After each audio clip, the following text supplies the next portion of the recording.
sets my body in motion. He knows how to turn things up.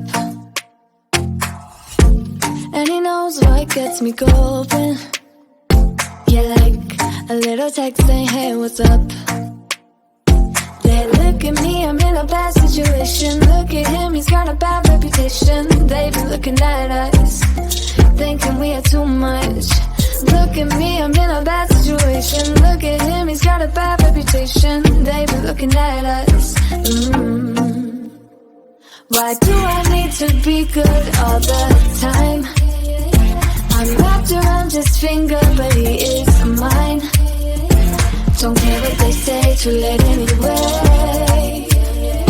Why do I need to be good all the time? Yeah, he gets when I'm in a bad mood.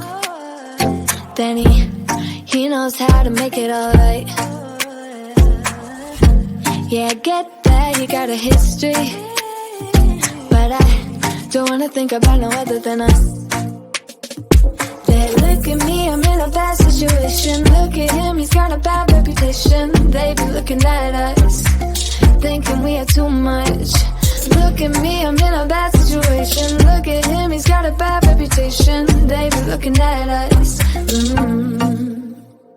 Why do I need to be good all the time? I'm wrapped around his finger, but he is mine. Don't care what they say, too late anyway. Why do I need to be good all the time? Nah, nah, nah.